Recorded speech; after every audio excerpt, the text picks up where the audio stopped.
How many times have David Benavidez sent you a cease and desist letter? Well, they've sent me one. They've sent me a cease and desist letter before. Speaking on one of the times that he got in trouble, but he did have a lawyer reach out about the website domain.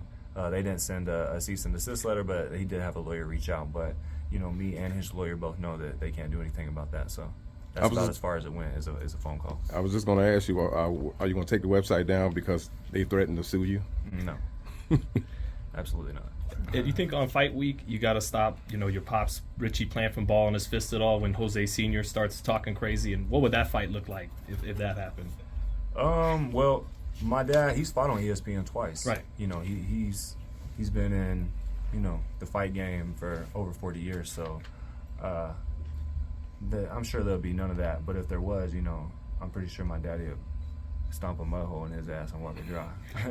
Yeah. And again, he's the Mexican monster. But do you think you might surprise people, be the body snatcher in this fight? That hook to the body did set up the hook up top that got the knockout with Darrell. Well, it's a lot of things that set up that, Mm-hmm. Some things on my end, some things on his end, and then once I seen what he was doing, I just continued to lay the trap until I felt like it was time. And March 25th is no different. We have traps set, and if he keeps doing the same thing over and over, if he's not able to make adjustments, then, he very likely could run into one of those. I think your favorite fight from history was Tony Barkley. One of them. Yeah. What fight from history you think this might look like? I mean,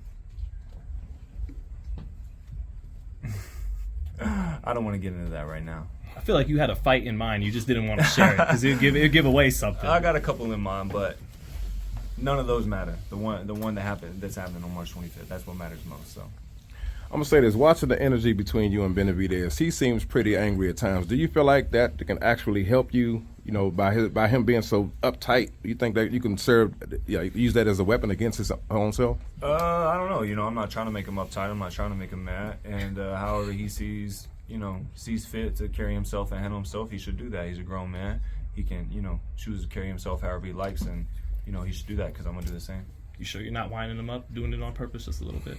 I mean, I'm just doing me. He's doing him, and I'm doing me. Would this be the most satisfying win of your career if that's what goes down March 25th? Yeah. This will be the most satisfying.